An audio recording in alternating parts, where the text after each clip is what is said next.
Chapter 17. A Surprise Visitor. "What is that?" the shark asked sharply.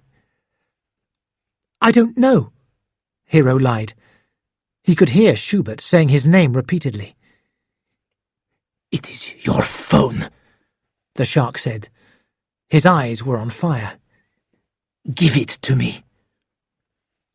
Very slowly, Hiro took the phone from his pocket. Schubert's voice was clear all of a sudden. "Hiro? Hiro, what's going on?" Hiro could hardly believe it. The plan had worked. But now the shark was boiling with anger. He shouted a word in a foreign language that Hiro didn't recognize, then went back to English. "What have you done? You have called this man!" He was shaking the gun right in front of Hiro's eyes. The shark's face suddenly became very hard. This is it, Hiro thought. Now comes the shot. Schubert had stopped speaking now. Perhaps he was crossing the corridor at that moment. Perhaps he would crash through the door any second. But it didn't matter what the bodyguard did now. Hiro knew it would be too late. Helplessly, he put his hand up in front of his face, as if he imagined he could stop the bullets. He prepared himself for the shot. But it didn't come. Instead, the shark pulled the phone from Hiro's hand. "Who is this?" the shark said angrily into the phone. Hiro couldn't hear what Schubert replied. The gun was still pointing at Hiro's head, and it was very difficult to think. "Right," the shark went on in a new, quieter voice. "Listen to me. I believe you know who you are talking to.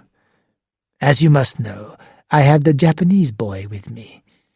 If you try anything stupid, I will shoot him immediately. Is that clear?" Again, Hiro supposed that Schubert replied, but he had no idea what Schubert said. The shark interrupted. "All right, shut up. Listen to me.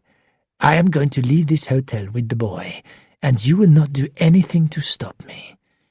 I have already killed one of the hotel workers. Now, this is what I want. Are you listening carefully?" He got quickly to his feet, made his way over to the door, and looked through the eye-hole. Next, he went over to the window and looked out into the night. All the time, he kept the gun pointing at Hiro. Very soon, he came back.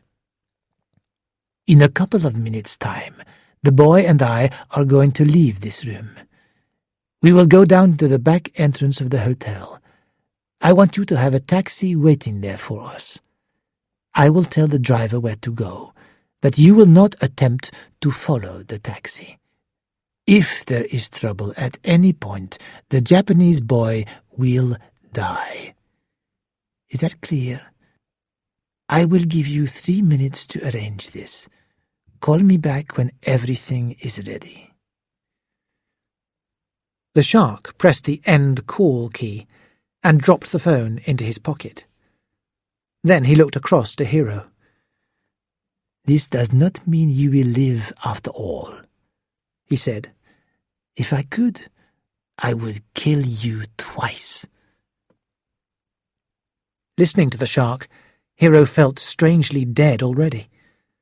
He was so tired.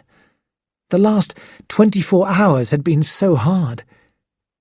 It seemed as if he was watching himself in a crazy film, watching helplessly as it showed the story of his life.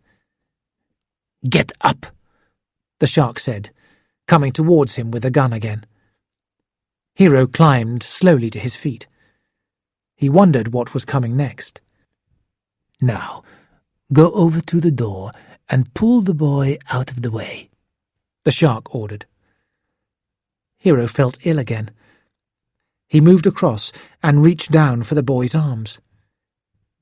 It didn't hit him till then that the boy was really dead. Other than his grandfather, this was the first time Hiro had seen a dead person. When he tried to lift the boy's shoulders, they felt so heavy and so warm. Was there really no life? Only 10 minutes before, the boy had been knocking cheerfully on the door. Hiro wanted to cry. The shark was watching him closely. "First time?" he asked coldly. "Have no fear.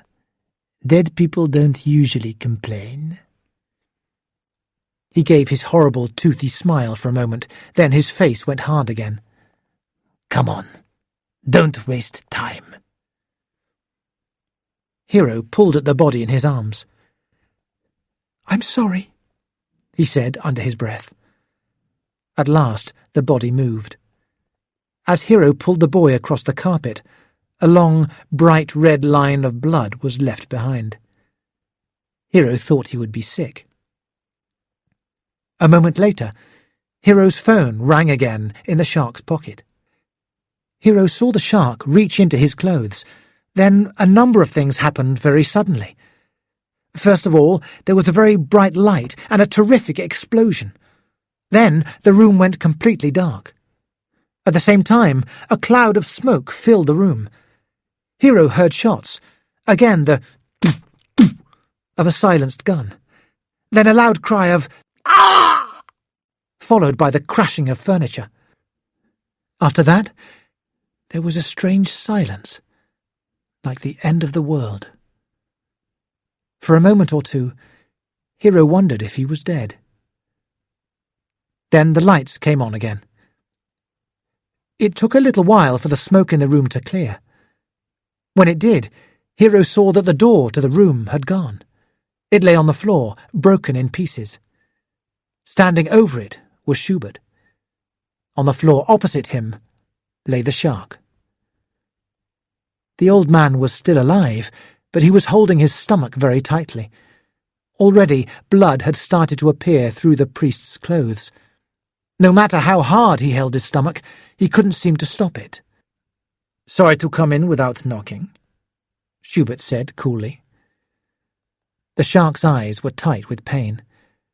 Very slowly, he turned his head and looked directly at Hiro. His face had gone as white as a sheet, but his teeth still shone in the bright light.